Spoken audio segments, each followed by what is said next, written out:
would never happen.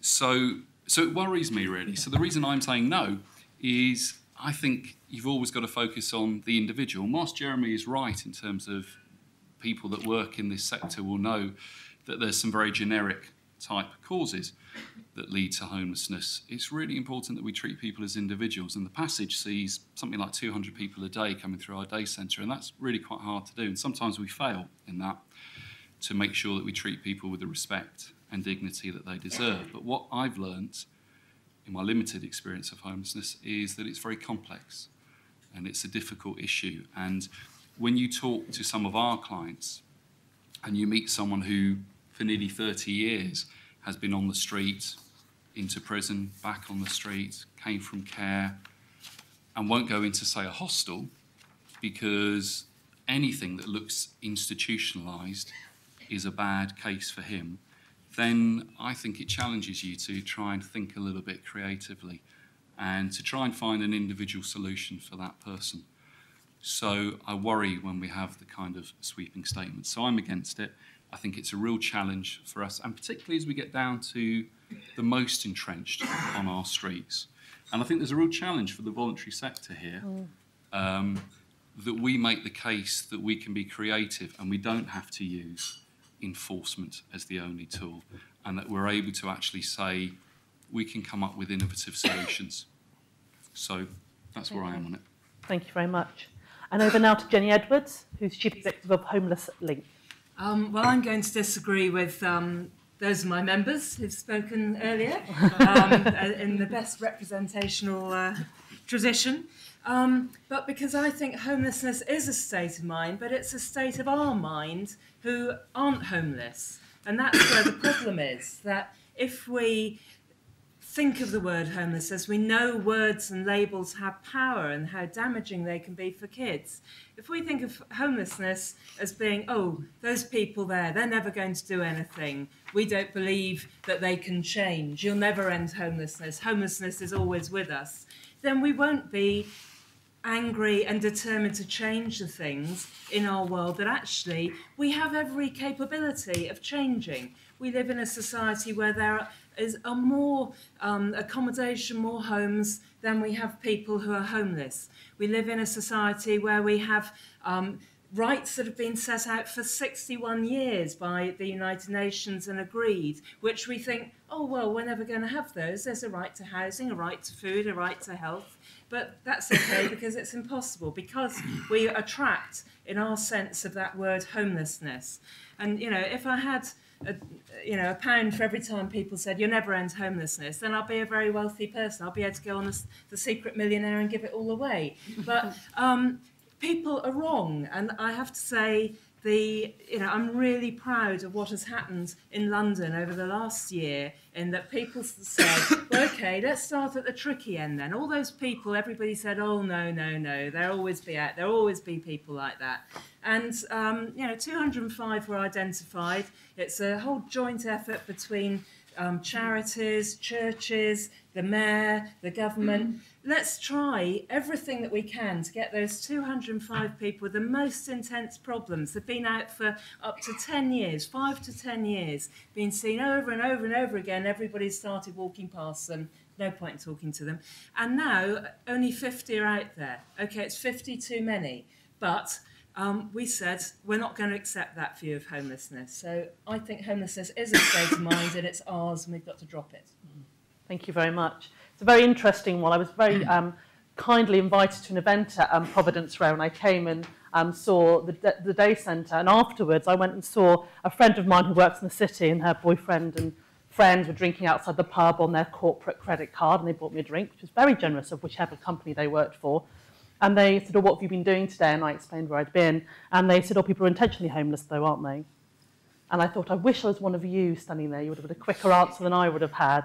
And I said, I certainly believe it's far in the minority and not the majority. But that was clearly educated people's viewpoint. Certainly everyone around weren't disagreeing with those speaking. And I thought, here we have the biggest problem, personally, of the public perception of homelessness, but something we might want to pick up on, I don't know. But I will pass over to John Bird, who I'm sure you all know, and I think you've had a very hard time already, John. But I'm sure you can stick up for yourself. who's the founder and editor-in-chief of The Big Issue. So I'll pass over to you, John. Oh, good. When I was 5, my mother did not pay the rent in our slummy London Notting Hill ghetto.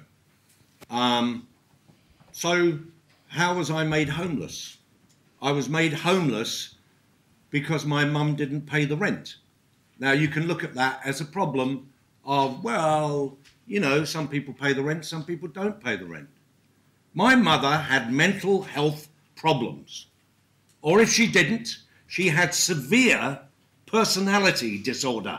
Because there was one thing in 1951 you did do, which was pay the fucking rent. Because there wasn't any shelters, there wasn't any shacks, there wasn't any crisis, there was nobody there for the homeless, except for the Salvation Army.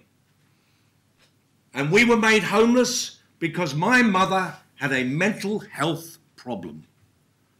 I swear on the life of my children, and I speak as a devout ex-Catholic, that I have never ever met a homeless person, ever, who was homeless because they lost their hat, or because they lost their bag of tools, or because they lost their key to their door. I've been in and out of homelessness for most of my life, and for nearly 20 years I've been running The Big Issue. And I tell you the great shame of The Big Issue, the great shame of The Big Issue is that as I started The Big Issue at the age of 45, and I'm now 64, I've declined at that rate. At the same time, the homeless have declined at that rate. And they die, and I have to go to their funerals, and I have to commiserate their families, who often they've never seen for decade after decade. Every one of the persons I met with had a mental health problem. How do you deal? How do you deal with the opportunity when somebody gives you social housing? Why is it that about 75%, not my figures, but the figures of the Chartered Institute of Housing, that within 2 years, when you rehouse a homeless person, within 2 years, 75% of them are back on the revolving door of homelessness. Shall I tell you why? Because they don't have the mental equipment to sort them out.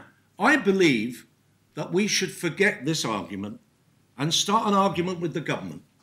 Because why is it that if you talk to David Cameron, who has 2 paragraphs in his manifesto, 2 paragraphs about mental health, when mental health is the biggest problem to do with homelessness, if we can sort out mental health, if we can change the restlessness, the fecklessness, the sense of loss, the sense of waste amongst the homeless, we can get them out of homelessness.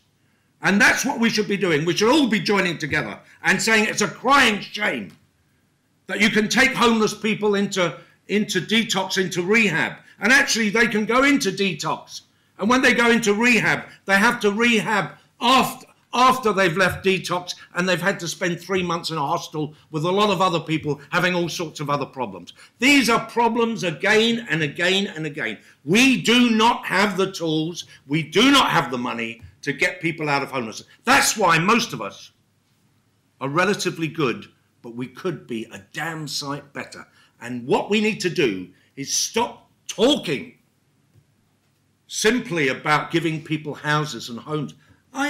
We housed 15 people in 1994. We raised £250,000, and this chap here, Martin, will tell you we did this. We raised it, and we put these people in with the Notting Hill Housing Trust. Within a year, there was not one of them there. Why?